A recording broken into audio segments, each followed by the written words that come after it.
మనందరి రక్షకుడును దేవుడైన యేసుక్రీస్తు ప్రభుల వారు శిలువలో పలికిన మొదటి మాట గురించి నేర్చుకుందాం. ప్రతి మాటకు ముందు మీరు గ్రంథ విభజన చెప్తేనే పాఠం బాగా అర్థమవుతుంది. మొదటి మాట, చాలామంది ఈ మాట గురించి చాలా ప్రసంగాలు చేసేసారు. సరికొత్తగా మీకు ఈరోజు నేర్పిస్తాను. మీకు 7 మాటలు ఏం చెప్పాను? 7 మాటలు 2 భాగాలు చేసుకుంటే మొదటి 3 మాటలు ఇతరులతో మాట్లాడినవి, తర్వాత 4 మాటలు తన గురించి మాట్లాడినవి, ఇతరుల కొరకు ఇతరులను ఉద్దేశించి మాట్లాడినవి. మిగిలిన 4 మాటలు తన గురించి మాట్లాడినవి. ఈ మొదటి మాట 7 మాటల విభజనలు ఎక్కడికి వెళ్తుంది అంటే మొదటి భాగంలో మొదటి మాట ఇతరుల గురించి మాట్లాడి. ఈ ఇతరులు ఎవరు అంటే తనను సిలివేస్తున్న ఎదురుగా ఉన్న సైనికులను వాళ్ళందరినీ చూసి మాట్లాడిన మాట. మీకు 7 వచనాలు గుర్తుండిపోవాలి. మత్తయి సువార్త 23:34 మొదటి మాట, లోకా సువార్త 23:34 మొదటి మాట, లోకా సువార్త 23:43 రెండో మాట, 7వ మాట ఏంటంటే లోకా సువార్త 23:40 48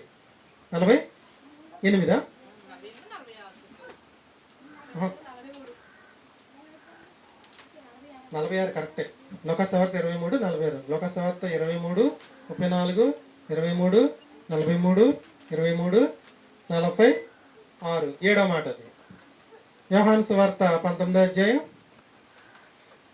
26, 27 3వ మాట, 28 5వ మాట, 35 6వ మాట. ఈ 4వ మాట మాత్రం మార్కు సువార్త మత్తయి సువార్త ఇద్దరు ఒకటే మాట రాశారు. 15:34 మార్కు సువార్త, మత్తయి సువార్త 27:46. మొదటి మాట 23వ అధ్యాయం 34వ వచనం అందరూ తీయండి.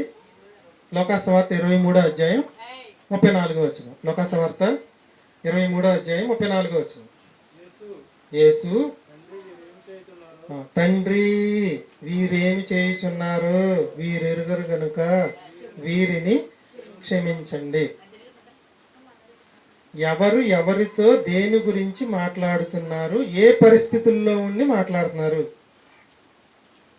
ఎవరు మాట్లాడుతున్నారు? యేసుక్రీస్తు మాట్లాడుతున్నారు. ఎవరితో మాట్లాడుతున్నారు?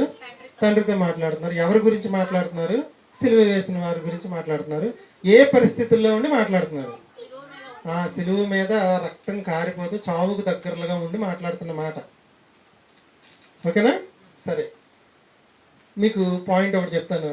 పాపములను క్షమించుటకు, కంటిన్యూ చేయండి, మనుష్య కుమారునికి అధికారము కలదు. అధికారం ఇయ్యబడి ఉన్నది కలదు. మరి ఈయనే క్షమించవచ్చుగా?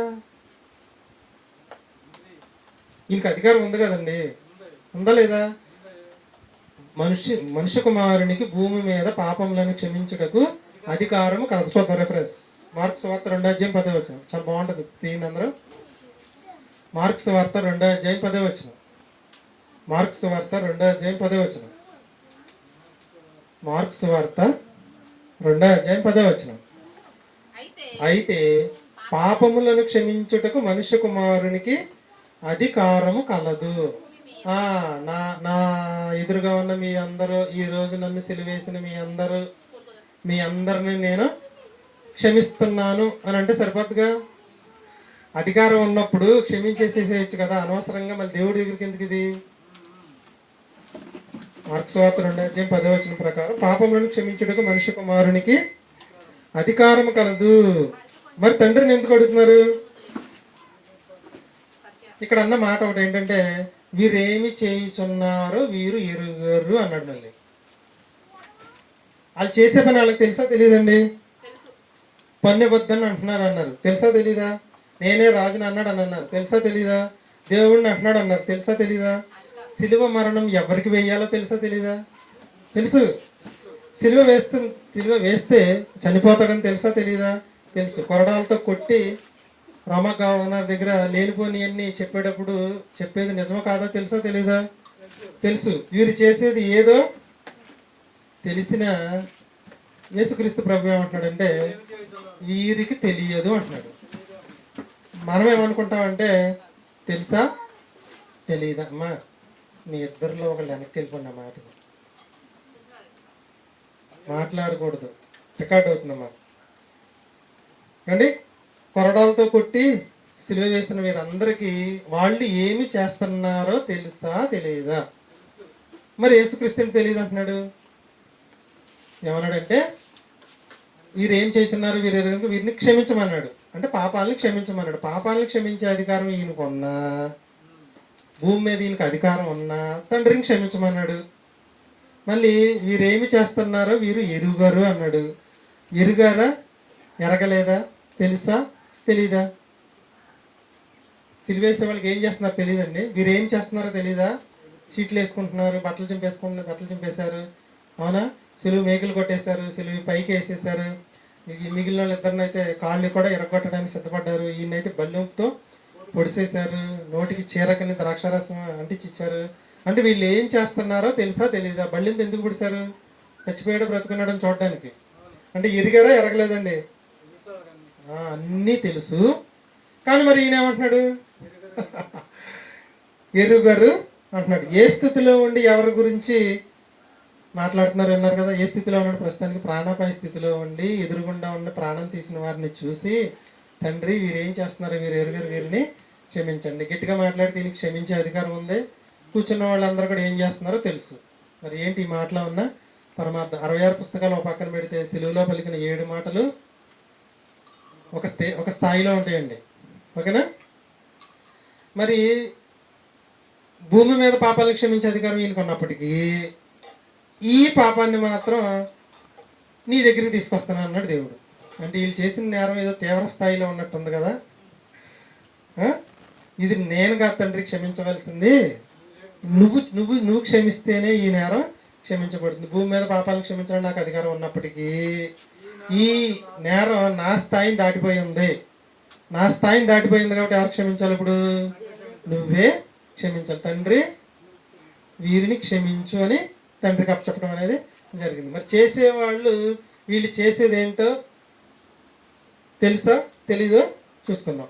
హేబేలు రక్తం ఒలికిస్తే కయ్యను ఏమైపోయాడు? దేశదిమ్మరైపోయాడు, అవునా? నాబోతు రక్తం ఒలికిస్తే యెజెబెలు అహాబు రక్తం చిందింపబడింది.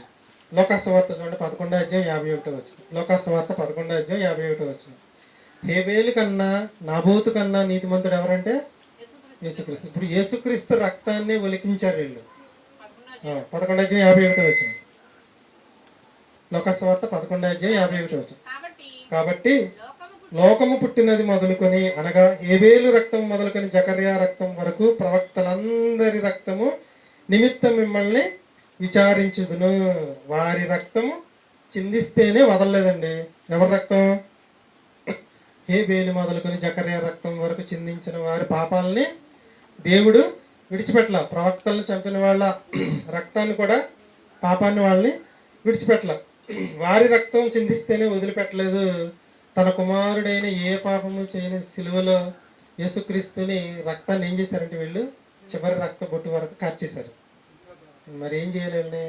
చేసే వాళ్ళకి ఏం తెలియదంటే, ఏం తెలీదు? ఒక నీతిమంతుని రక్తాన్ని ఒలికిస్తున్నామనే విషయం తెలియదంటండి. వీరేమి చేయుచున్నారు? వీళ్ళు ఏమనుకుంటున్నారంటే యేసుక్రీస్తుని చంపేస్తున్నాం అనుకుంటున్నారు.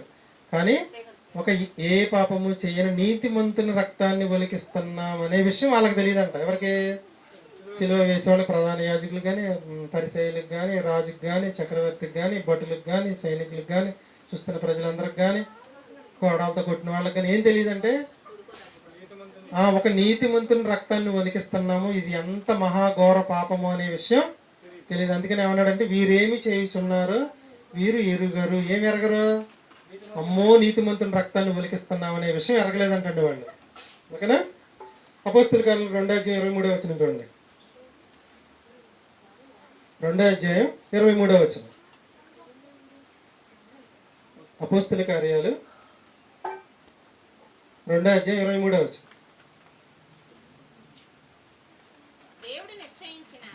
చాలా జాగ్రత్తగా అడిగి, దేవుడు నిశ్చయించిన సంకల్పము ఆయన భవిష్యత్ జ్ఞానమును బట్టి అప్పగింపబడిన ఈయనను వీరు దుష్టుల చేత సిలువ వేయించి చంపించి. దేవుడు నిశ్చయించిన సంకల్పం ఇది. ఆయన మరణం అనేది జగత్తు పునాది వేయబడక ముందే నిర్ణయించబడింది. ఆయన భవిష్యత్తు జ్ఞానమును అనుసరించి ఆయన చచ్చిపోయిన తర్వాత ముందున్న వారికి తర్వాత ఉన్న వారికి కూడా పరలోక ప్రాప్తి అనేది వస్తుంది. ఈ జ్ఞానమును అనుసరించి వీళ్ళు ఏం చేశారంటే ఆయనను దుష్టుల చేత సిలువ వేయించి చంపించారు. ఎవరితో మాట్లాడుతున్నాడు ఈయన? ఎవరు మాట్లాడేది ఈయన? పేతురు గారు మాట్లాడుతున్నారు. ఎవరితో మాట్లాడుతున్నారంటే ఈ ప్రజలు ఉన్నారు చూసారా, సిలువ వేసి చంపారు చూసారా, వాళ్ళతో. అంటే యేసుక్రీస్తు ప్రభు వారు సిలువ మీద పలికిన మొదటి మాట, వీరేమి చేయుచున్నారో వీరెరుగురు, తండ్రి వీరిని క్షమించు అంటే భూమి మీద పాపాలను క్షమించే అధికారం యేసుక్రీస్తుకు ఉన్నప్పటికీ వీళ్ళు చేసిన నేరం చాలా పెద్ద నేరం. ఒక నీతిమంతుని రక్తాన్ని ఒలికించారు. కాబట్టి ఇది నా స్థాయిని మించింది తండ్రి, కొంచెం వీళ్ళని నువ్వే క్షమించని తండ్రికి మొరపెట్టడానికి ముందేమన్నాడంటే వీరేం చేస్తున్నారు వీరు ఎరుగరు అన్నారు. వాళ్ళకి ఎరిగారా ఎరగలేదా అంటే వాళ్ళు ఏదో మనిషిని చంపేస్తున్నాం అనుకున్నారే కానీ ఒక నీతిమంతుని రక్తాన్ని ఒలికిస్తున్నాము, అమ్మో ఇది మహాఘోర పాపం అని ఎరగలేదు. ఆ విషయం గురించి తండ్రికి యేసుక్రీస్తు ప్రార్థన చేస్తే ప్రార్థన ప్రతిఫలం ఆయన చనిపోయిన తర్వాత పేతురు గారి ద్వారా తెలియజేస్తున్నారు. చూడండి, వారు చేసింది మంచి పనేనా? అవును అంటారు చాలామంది. అంటే యోధా చేసింది మంచి పనే కాదండి. అంటే యేసుక్రీస్తు చచ్చిపోకపోతే ఆదాము అవల పండు తెంపకపోతే ఇప్పుడు మనం భూమి మీద ఉండం. నిజమా కాదా? యోధా అప్పగించకపోతే యేసుక్రీస్తు సిలువ వేయబడదు, మనకు బాప్తిస్మం లేదు, పరలోక ప్రాప్తి లేదు. మరి వాళ్ళు చేసింది మంచి పనే కదండి. యేసుక్రీస్తుని చావడానికే వచ్చాడు, ప్రాణం ఆయన పెట్టడానికి వచ్చాడు. ఎవరో ఒకరు చంపాలి కదా, ఆ చంపేది వాళ్ళే చంపారు కదా అని అనుకోవచ్చు కదా అంటారు. ఆ నేరంలో పాలు పొందిన వాళ్ళకి శిక్ష అనమాట. ఆయన చచ్చిపోవడం ద్వారా మనకు రక్షణ వస్తుంది కదా. యోధా కూడా మంచి పనే చేశాడు కదా, తెలియక చేసిన మంచి పనే చేశాడు. యేసుక్రీస్తు ఏమన్నాడు? వీరేమి చేస్తున్నారు వీరు ఎరుగరు అన్నారు. సిలువ వేయండి వేయండి అని కేకలు వేశారు, సిలువ వేశారు. సిలువ వేసింది ఎరిగేసారా ఎరక్కేసారా అంటే ఎరిగేసారు. అంటే వీళ్ళు ఏంటంటే దేవుని సంకల్పంలోనికి వస్తున్నారనమాట. దేవుని సంకల్పంలోనికి వస్తున్నారు. దేవుని సంకల్పంలోనికి రాకూడదు. వీరికి తెలియక చేసింది ఏంటంటే ఒక నీతిమంతుని రక్తాన్ని, ఏ పాపము చేయని వాని రక్తాన్ని ఒలికించారు. ఇది వీళ్ళు తెలియక చేసిన పాపము. అందుకే వీరేమి చేయించున్నారో వీరెరుగరు తండ్రి అని నీ ముందు పెడుతున్నాను, నువ్వే క్షమించని దేవుడు ఆయనకు అప్పగించడం జరిగిపోయింది. చాలామంది ఏమనుకుంటారంటే వారు కాకపోతే వేరే వారైనా చంపుతారు కదా, చావడానికే ప్రాణం పెట్టడానికి ఆయన వచ్చాడు కదా అంటారు. చిన్న ఉపమానం చెప్తారు. ఒక గ్రామంలో ఒక ఆవిడ దగ్గర, ముసలి మా అమ్మగారి దగ్గర నిప్పు, కోడి, పుంజు ఉన్నాయంటండి. ఇంకా ఊళ్ళో ఎవరి దగ్గర లేవంట అప్పటి కాలానికి. ప్రతిరోజు ఉదయం ఈవిడి లేచి నిప్పు అంటించేదంట. చుట్టుపక్కల ఉన్న వాళ్ళందరూ నిప్పు తీసుకెళ్ళి వాళ్ళ ఇంట్లో పొయ్యి అంటించుకొని వంట చేసుకునే వాళ్ళంట. కోడి ఉంది కదండి, తెల్లవారుజామున కోడి కూసేదంట. ఆ కుక్కరు కానీ కుడిగిని గ్రామం అంతా లేసేదంట. ఈవిడేమనుకుందంటే నా నిప్పు లేకపోతే వాళ్ళకి వంట లేదు, నాకు కోడి లేకపోతే వాళ్ళకి తెల్లారదు అనుకుందంట. కోడి కూయిపోతే లేకమండి, మనం అలారం పెట్టుకున్నాం అనుకుందాం, కోడి కదా అలారం మోగలేదు, లెక్తాం లేకమా. వీళ్ళు కూడా ఏమనుకుంటున్నారంటే కొంతమంది వాళ్ళు కాకపోతే వేరే వాళ్ళని చంపుతారు కదా, చావడానికే కదా ఆయన వచ్చి, చేసింది మంచి పనే కదా, వాళ్ళని క్షమించాల్సిన పని ఏంటి, వాళ్ళ వల్ల మనందరికి కూడా రక్షణ వచ్చేసింది కదా అని అంటున్నారు అనమాట. వీరు కాకపోతే వేరే వారు ఉంటారు కదా, మరి మరణించడానికి వచ్చింది, మరణమే కదా దేవుని యొక్క సంకల్పం. ఆ సంకల్పంలో పారివారైన వారు చాలా పెద్ద నేరం చేసిన వాళ్ళు అంట. యోధానే అప్పగిస్తాడని పాత నిబంధనలో లేదు. ఎవరైతే అప్పగిస్తారో వారికి శ్రమ అన్నాడు. దాంట్లోకి ఎవరు వెళ్ళకూడదు? యోధా వెళ్ళకూడదు. అదండి, చాలా పెద్ద నేరం చేశారు. అందుకు వీరు ఏం చేస్తున్నారు వీరు ఎరుగురు తండ్రి అన్నాడు. రోమీలకు రాసిన పత్రిక చూడండి 33 వచ్చిన. ఆహా దేవుని బుద్ధి జ్ఞానముల బాహుళ్యములు ఎంతో గంభీర్యములు, ఆయన తీర్పులు శోధింపవలనంటే ఎంతో అవశ్యము, ఆయన మార్గములు అగమ్యములు. యేసుకు చేసిన ప్రార్థనని దేవుడు విన్నాడా వినలేదంటే విన్నాడండి. విని ఏం చేశాడంటే వెంటనే ప్రతిఫలాన్ని కూడా ఇచ్చాడు. అపోస్తల కార్యాలు చూడండి, అపోస్తల కార్యాలు 2వ అధ్యాయం 36వ వచనం. అపోస్తల కార్యాలు 2వ అధ్యాయం 36వ వచనం. అపోస్తల కార్యాలు 2వ అధ్యాయం 36వ వచనం 37వ వచనం. మీరు సిలువ వేసిన ఈ యేసునే దేవుడు మా ప్రభువుగాను క్రీస్తుగాను నియమించను. ఇది ఇజ్రాయేలు వంశమంతయు రూఢిగా తెలుసుకొనవలెనని చెప్పాను. 37వ వచనం, వారి మాట విని హృదయములో నొచ్చుకొని. అంటే చంపిన వాళ్ళు హృదయంలో నొచ్చుకున్నారంటే చంపేటప్పుడు ఏ ఉద్దేశంతో చంపారు, ఇప్పుడున్న ఉద్దేశం ఏంటో అర్థమైందా వాళ్ళకి? చంపేటప్పుడు ఏమనుకున్నారు? మనిషినే చంపుతున్నాం అనుకున్నారు. కానీ చంపిన తర్వాత ఇప్పుడు ఏం అర్థమైందంటే హృదయంలో నొచ్చుకుని. అంటే మీరు ఎవరినైతే చంపారనుకుంటున్నారో ఆయన నీతిమంతుడు, ఆయన క్రీస్తు రాజు, మనందరి కోసం వచ్చిన రాజు అని తెలియక చేశారు, తెలిసి చేశారా? తెలియకే చేశారు. తర్వాత చదవండి. అప్పుడు వాళ్ళు మార్పు చెంది అయితే మేమేమి చేయవలెను అని అడిగారంట. 38వ వచనం, మారు మనసు పొంది పాపక్షమాపణ నిమిత్తం బాప్తిస్మం పొందండి. అంటే మనం చేసిన పాపాన్ని దేవుడు మనకు తెలియజేస్తాడా లేదా అంటే ఖచ్చితంగా తెలియజేస్తాడు. నువ్వు చేసిన పాపాన్ని, నేను చేసిన పాపాన్ని నాకు తెలియజేస్తాడు. తెలియజేసినప్పుడు మనం మార్పు నుండి ఏం చేయాలో తెలుసుకుని చేస్తే క్షమించబడతాం. అలా క్షమించబడ్డారు వీళ్ళందరూ. సిలువ వేసిన వాళ్ళందరికీ కూడా క్షమాపణ వచ్చేసింది. తర్వాత చదవండి 14వ వచనం, 38వ వచనం. 38 అయిపోయింది. 3:14. ఇప్పుడు ఎవరితో మాట్లాడుతుందంటే శాస్త్రులు, పరిచయులు, పెద్దలు ఉన్నారు కదా, పెద్దలకు కూడా చేసిన తప్పుని దేవుడు తెలియజేశాడు. ఎవరి ప్రార్థన ద్వారా? యేసుక్రీస్తు తండ్రికి ప్రార్థన చేశాడు కదా ప్రార్థన ద్వారా.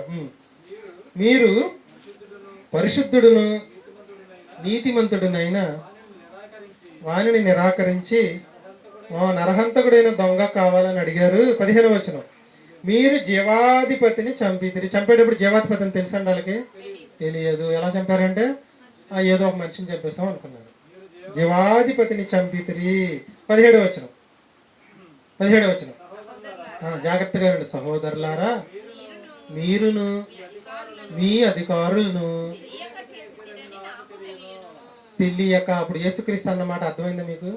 వీరేమి చేయుచున్నారో వారికి ఎరుగరు. నిజమా కదా?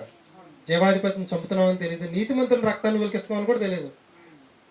ఏదో మన మధ్యన తిరిగిన వడ్రంగోలు పిల్లవాడు కాదా, వాళ్ళ సహోదరుల పిల్లవాడు కాదా, వాళ్ళ అక్క చెల్లెలు మనతో ఉన్నవాళ్ళు కాదా, ఈయన మనలాంటి మనిషి అని అనుకుని ఏం చేశారంటే ఇక రాజుని అంటున్నాడు, పొన్నివద్దు అంటున్నాడు, ఎలాగైనా సరే చంపేయాలి. ఈయన మహత్కార్యాలు చేసేస్తున్నాడు, చచ్చిపోయిన వాళ్ళు కూడా లేపేస్తున్నాడు, ఇంక మన మాట ఎవడంటాడు అని ఉక్రోషంతో చంపేశారు. 17వ వచనం, 17వ వచనం, తెలియక చేసి తిరిగి మీరు మీ అధికారులు. కాబట్టి ఇప్పుడు యేసు అన్నమాట కరెక్టే కదా, తండ్రి వీరేమి చేయుచున్నారు వీరు ఎరుగరు. కాబట్టి నువ్వేం చేయాలంటే ఏంటండి,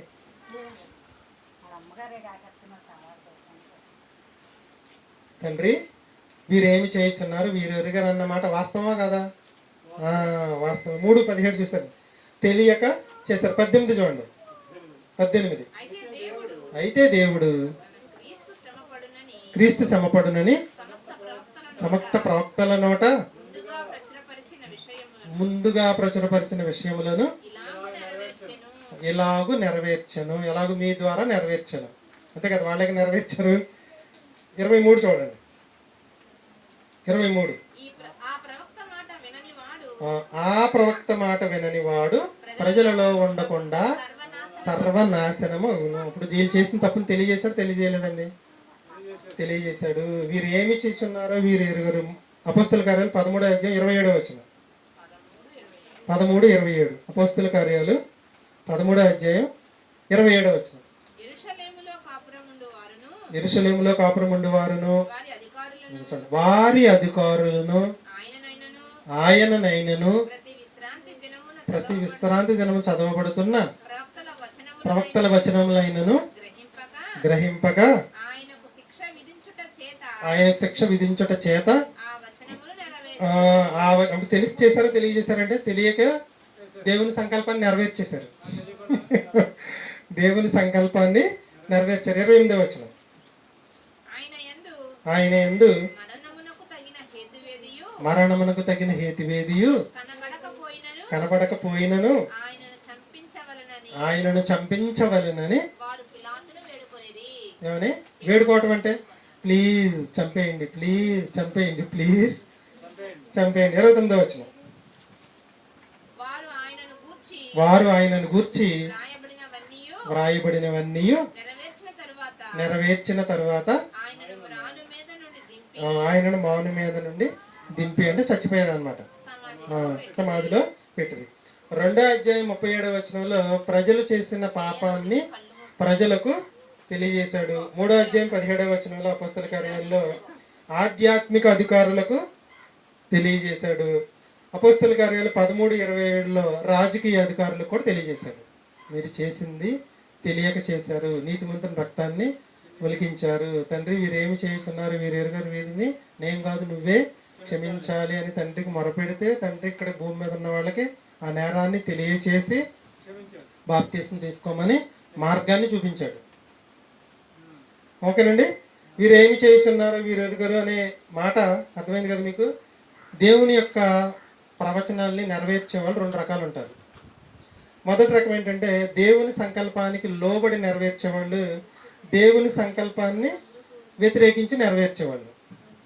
దేవుని సంకల్పానికి లోబడి నెరవేర్చేవాళ్ళు, వ్యతిరేకించి నెరవేర్చేవాళ్ళు. మోషే గారు దేవుని సంకల్పానికి లోబడి నెరవేర్చాడు. ఫరో రాజు ఉన్నాడు కదా, ఫరో రాజు చేసిన మంచి పనులే కాదా? మరి ఇజ్రాయేలీని ఎదుర్కొంటూ వెళ్ళబట్టే కదా సముద్రం పాయలైంది. వీళ్ళు వెళ్ళకపోతే ఆయన ఏం చేయడు కదా, నిదానంగా నడుచుకుంటూ వెళ్ళేవాడు. సంకల్పానికి లోబడి మోషే గారు దేవుని ప్రవచనాలు నెరవేరిస్తే, సంకల్పానికి వ్యతిరేకంగా దేవుని ప్రవచనాలు నెరవేర్చిన వాడు ఫరో రాజు. మరి యేసుక్రీస్తుని సిలువ వేసిన వారికి తెలియని విషయం ఏంటంటే వారు ఎవరిని సిలువ వేస్తున్నారో వారికి ప్రజలకు తెలియదు, ఆత్మీయ అధికారులు ధర్మశాస్త్ర ఉపదేశాలకు తెలియదు, రాజకీయ అధికారులకు కూడా తెలియదు. తెలియక చేశారు. ఏం చేశారంటే ఒక నీతిమంతుని యొక్క రక్తాన్ని చిందించారు.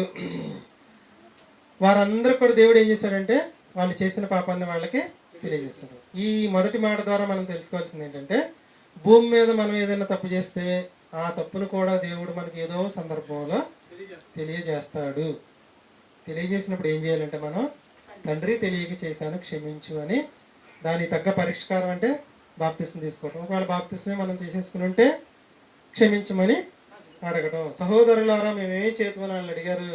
మేమేం చేయాలని యేసుక్రీస్తుని అడిగితే ఏం చెప్తాడు ఇప్పుడు మనకి? నువ్వు బాప్తిసం తీసుకోకపోతే తీసుకో, తీసుకుంటే క్షమించమని అడిగితే సరిపోతుంది. ఎంత గొప్ప దేవుడు అండి! చేసిన పాపాన్ని తెలియజేసేటట్లు తెలియజేయడం అంటే చాలా గొప్ప విషయం. ఓకేనా? మనమందరం కూడా వెండి బంగారములతో కాక, కోడెల మేకల రక్తంతో కాక, అమూల్యమైన నిర్దోషమైన రక్తం చేత మనలను విడిపించాడు. దానికి మూల్యం ఏంటంటే యేసుక్రీస్తు యొక్క ప్రాణత్యాగం. ఇది దేవుడు జగత్ పునాది వేయబడక మునిపే నియమించాడు. సృష్టిని చేయకముందు ఆయన నియమించాడంట, నువ్వు వెళ్ళి శిలువ మరణం పొంది ఈ ప్రపంచాన్ని కాపాడాలని. దానిలో వారు తెలియక పాలు పొందారు అంతే. అలనాడు రోమా గవర్నర్ కానీ, పిలాతు కానీ, సైనికులు కానీ, హేరోదు రాజు కానీ, శాస్త్రులు, పరిసయ్యులు, యోధా ప్రజలు, ప్రధాన యాజకులు తెలియక భవిష్యత్ సంకల్పంలో పాలు పొందారు. ఇది వాళ్ళు చేసిన తప్పు. యోధా మంచి పని చేశాడే కదా అని ఎప్పుడు అనుకోకూడదు. ఓకేనండి? ఇది వాళ్ళు చేసిన నేరం. ఈ మాట మరొకసారి చదువుదాం. 1:23-34. తండ్రి తండ్రి అంటే మనకు తెలుసు పరలోకంలో ఉన్నాడు. వీరేమి చేయుచున్నారు, ఏం చేశారు? ఒక నీతిమంతుని రక్తాన్ని వణికిస్తున్నారనే విషయం వారు ఎరుగరు. కనుక భూమి మీద పాపాలు క్షమించే అధికారం నాకు ఉన్నప్పటికీ ఇది పెద్ద నేరం కాబట్టి నీ ముందు పెడుతున్నాను, నువ్వే క్షమించు. చివరి 3 భాగాలు చేస్తుంది దీన్ని. తండ్రి వీరేం చేయుచున్నారో వీరుగరు, వీరిని క్షమించు. యేసుక్రీస్తు ప్రభులు వారు తండ్రితో మాట్లాడుతున్నాడు. 2 మాటలేంటి? వీరేమి చేయుచున్నారో వీరు ఎరుగరు, వీరిని క్షమించి. వీరేమి చేయుచున్నారో వీరు ఎరుగరు. ఎరుగరా ఎరగకుండా అని చంపేశారు. ఒక నీతిమంతుని రక్తాన్ని ఒలికించారు. తర్వాత మాట ఏంటి? క్షమించండి. క్షమించడం అనే మాట గొప్ప స్టాండర్డ్ కలిగిన వాళ్ళు మాత్రమే మాట్లాడగలరు అంటండి. గొప్ప స్టాండర్డ్ అంటే గట్స్ ఉన్నవాడు మాత్రం ఈ పని చేయగలరు అంటారు సరే. క్షమించగలిగిన వాడే గట్స్ ఉన్నవాడంట. క్షమించగలిగిన వాడే గట్స్ ఉన్నవాడు. మనిషిని క్షమించగలిగిన వాడిని మించిన బలవంతుడు ప్రపంచంలో లేడంటండి. అందుకని యేసుక్రీస్తుకున్న ఒక పేరు బలవంతుడైన దేవుడు. ఏ బలం ఇది? మనుషులు చంపేసే బలం కాదు, క్షమించే బలం. కళ్ళ ముందు బళ్ళెంతో పొడిసేసి, కొరడాలతో కొట్టేసి, రోడ్లంటే ఈడ్చేసి ముళ్ళ కిరీటం పెట్టేసి ఇష్టం వచ్చినట్టుగా శస్త్రహింసలకు గురి చేసిన వారిని చూసి తండ్రి కొంచెం వీళ్ళని క్షమించి, ఇంతకు మించిన బలవంతుడు ఉంటాడండి ప్రపంచంలో? ఉండడు. వారు ఏమి చేయిస్తున్నారో వారు ఎరుగరు అన్నాడు. నిజమే, వాళ్ళు ఎరుగరు. తండ్రి చేసిన ప్రార్థనకి వాళ్ళు చేసిన నేరం వాళ్ళకి తెలియజేసేటట్లు చేశాడు, వాళ్ళకి అవకాశం కూడా ఇచ్చాడు. క్షమించడం అనేది మంచి గొప్ప విషయం. బలవంతం అతనంత మించిన బలవంతుడు లేడు. అందుకని బలవంతుడైన దేవుడని నిరూపించుకున్నాడు. మొదటి మాట ద్వారా మనం నేర్చుకోవాల్సింది ఏంటంటే క్షమించడం అనేది గొప్ప స్టాండర్డ్. ఇది మనం అలవాటు చేసుకోవాలి. ఎక్కడ అలవాటు చేసుకోవాలి? ముందు బయట సంగతి వదిలేద్దాం. కుటుంబంలో క్షమించడం అలవాటు చేసుకోవాలి. భార్యని భర్త, భర్తని భార్య, తర్వాత భార్యాభర్తలు పిల్లల్ని తల్లిదండ్రులు, తర్వాత అత్తమామ, కోళ్ళ కొడుకు, కూతురు, అల్లుడు, తర్వాత సమాజం, తర్వాత సంఘం. ముందు కుటుంబం కదా. క్షమించడం అనేది ఎక్కడి నుంచి అలవాటు చేసుకోవాలి? కుటుంబం దగ్గర నుంచి అలవాటు చేసుకోవాలి. ఏమన్నా చంపేస్తున్న వాళ్ళని చూసే తండ్రి ఎలాగోలాగా వీళ్ళందరినీ పరలోకం తీసుకొచ్చాయని అర్థం, అంతేనా? అదేంటండి? ఆయనకి తెలుసు, ఆయన క్షమించేసేయచ్చు. కానీ దేవుడి యొక్క గొప్పతనాన్ని అక్కడ చూపించడానికి దేవుడి దగ్గర పెట్టాడు తీసుకెళ్తాను. తండ్రి, వీరేమి చేయుచున్నారు? నీతిమంతుని రక్తాన్ని వెలికిస్తున్నారు వీళ్ళు. అనవసరంగా నీ భవిష్యత్ సంకల్పంలో ఏలు పెట్టేశారు వీళ్ళు. నీ యొక్క ప్రవచనాన్ని వీళ్ళు నెరవేరుస్తున్నారు. తండ్రి, వీరిని క్షమించు.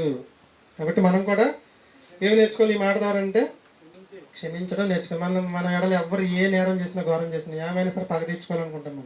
మనం చేయవలసింది ఏంటంటే, తండ్రి, ఇతను తెలియక చేశాడు, తండ్రి క్షమించు.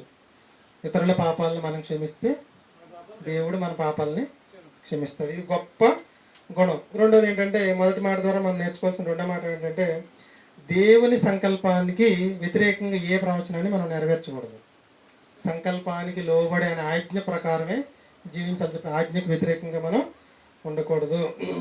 ఒకవేళ సంకల్పానికి వ్యతిరేకంగా మనం ఏదైనా చేస్తే దేవుడు ఏం చేస్తాడంటే, సంకల్పానికి వ్యతిరేకం అంటే అర్థం ఏంటంటే పాపం చేస్తే దేవుడు ఏం చేస్తాడంటే ఆ పాపాన్ని మనకు తెలియజేసేటట్లు చేస్తాడు. చేసినప్పుడు మనం ఏం చేయాలంటే మార్పు చెంది క్షమించమని అడగాలి. ఈ మొదటి మాట నుండి మనం నేర్చుకోవాల్సిన మెయిన్ విషయాలు ఈ రెండు. మొదటి మాట మళ్ళీ చెప్పగలరా? చనిపోయి ముందు మొదటి రోజు చెప్పాను మీకు, పార్ట్ 1లో చెప్పాను. ఈ 7 మాటలు సిలువలో యేసుక్రీస్తు పలికిన 7 మాటలు మన మరణ దినం రోజున మనము పలకవలసిన మాటలు అని చెప్పారు. మొదటి మాట ఏంటి? తండ్రి, వీరేం చేస్తున్నారు? వీరు ఎరుగడానికి వీరిని క్షమించండి. అంటే భూమి మీద మరణ దినానికి ముందు రోజుకి మనం క్షమించకుండా ఎవరు ఉండకూడదు. ఒకవేళ ఎవరైనా మన ఎడలు చేసిన వాళ్ళకు కూడా ఏం చేయాలంటే, తండ్రి, వీళ్ళు ఏదో నా పట్ల ఏదో తెలియక చేశారు, తండ్రి క్షమించు తండ్రి అని చచ్చిపోవాలి. అప్పుడు ఆయన ఏం చేస్తాడు? వాళ్ళ పాపాలను వాళ్ళకి తెలియజేస్తాడు. ఆయన చచ్చిపోయిన ఆయన ఉన్నాడు కదా, ఆయన విషయంలో ఈ నేరం ఘోరం చేశావు, ఇది నువ్వు తెలియకే చేశావు అని అతనికి తెలియజేస్తాడు. మారాడు అనుకోండి, మారుతాడు. మార్పు చేసేదేమి. చచ్చిపోయిన తర్వాత అడుగుతాడు, నాకు తెలియక ఎక్కడికి వచ్చేసానంటే కుదురుద్దా? ఎందుకు కుదరదు? తెలియజేస్తాడు. భూమి మీద ఉండగానే తెలియజేస్తాడు. ఇది మొదటి మాటలో ఉన్న సారాంశం. నాకు ఒకసారి అర్థం